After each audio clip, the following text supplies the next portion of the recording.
Good morning, YouTube friends. This is Sue of Pursue the Dream, and happy first day of winter.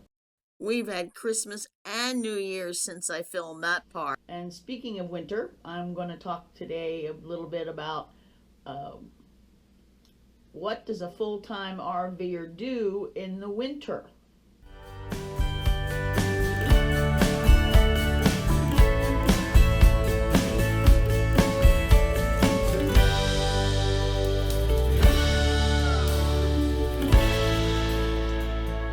Well, you always have options when you live in an RV, but there are some limitations to what those options are.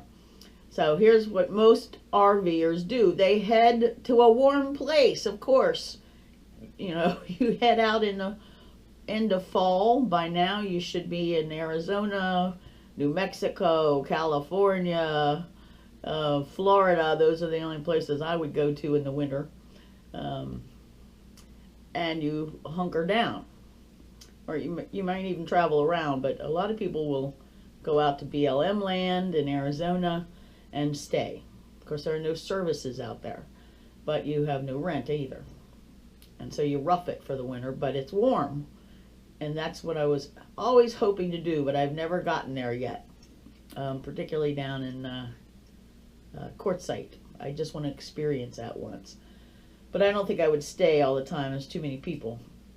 It's a little bit maybe too wild. So, but there's a big country, so there's places that you can go, and this would be a relatively inexpensive time to camp in warmer places. Now, some of us stay in the north, and there are people who live full time in their RV in the winter in snowy places, and what they do is they insulate their place like crazy. So you get that reflux, the big rolls of reflux that's silver on the inside and outside and sort of bubble wrappy on the inside. I put that stuff in behind all the walls in the RV, and then I made these little doodads to put inside the windows. And you plaster that on the outside of your windows. Doesn't work quite so well on the inside. You have to go outside and tape it down, and then you're dark, but you're going to be a little bit warmer. A lot of the air comes out of the windows, and you sleep in a lot of blankets, and of course you have a furnace if you live in an RV. So you're going to have to use more propane or whatever your fuel source is, but you can stay warm.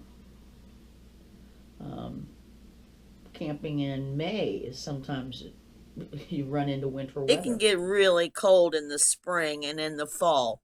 So to have some sort of way of insulating, but I have found through trial and error that putting that stuff outside is more effective than inside.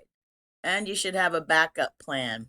Mr. Heater is a great investment, and it works wonderful. Who go on purpose up to skiing areas this time of year in their RVs, in their campers. And if you camp someplace where there is a source of electricity, you're going to want to invest in one of these things. Then there are folks like me, and I know of other RVers who do this, who live in their RV in the winter or in the summer, and then in the winter they find a place. Either they have a home they go back to, or they rent a place, or they caretake somewhere and live on the land free or relatively inexpensive, and maybe have their RV close by, or they may have to store it someplace. If you store it, it gets expensive. But so I have never done that. It's just parked out back while I'm in a house, and it's warm, and it's a brick house, so when the wind blows it doesn't shake like my other houses do, or did. Now, what I do in the winter is, the first winter 2 years ago, I had just gotten Faith, and I was working on her. It was cold, but the furnace works, and I worked on the inside tearing it apart. I was an RV owner, but I didn't know anything about RVs. So I spent a lot of time doing exactly what most of you are doing, research on how to live in an RV and what to do when things don't go exactly right. I also learned how to drive that first winter. Well, this was a video, but it really had some helpful information. And when I did finally have to get behind the wheel, I had a little more confidence. Then last winter, when I went back to Boulder and stayed indoors for the winter, I pulled out all the plumbing and redid all those areas that, I did the second renovation and fine-tuned it, redid the plumbing. I did all that in the winter so it was ready to go in the spring. The second winter I spent trying to figure out how to make it more livable and acquiring the knowledge and skills to do it. I also took an online class on social media, how to start a blog, how to do YouTube videos, things like that. And voila, this channel was born. This winter, I'm working on a better financial base. So that has been an issue, and it will be an issue probably for many of you that you're thinking about going into an RV. That's one of the big concerns. How the hell am I going to afford this? And you probably can't, but you will work around that. So right now, I sort of stumbled into this because I'm here at my mom's.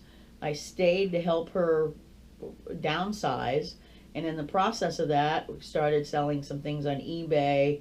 I started doing some work with some crafting, and I did some craft fairs, and we opened a little Etsy shop, and generating some money from that. Sucking up lots of Wi-Fi and learning about vintage stuff and online selling. Button art, because I have so many buttons, and something to do with the records, and jewelry. I want to learn how to do something fancier with jewelry. Wire wrapping. I want to learn and practice doing some wire wrapping. And that's what I'll do in the dark months. Although the days are starting to get lighter now, January, February, and maybe even into March. Maybe not so much here in Maryland, but January and February for sure are winter. It's it's going to snow. I'm going to get snowed in. I have things to do. I have plenty of things to do without without getting bored by any means. I want to say one word to you. Just one. Upcycle. That's what I've been up to. Taking old things and giving them some sort of new utility.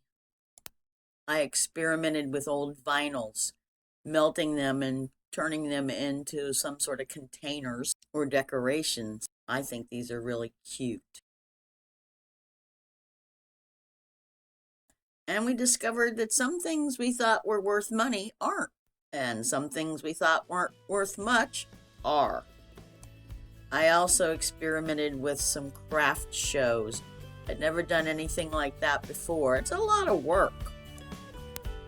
And now that the holidays are over, I'm starting to think about summer.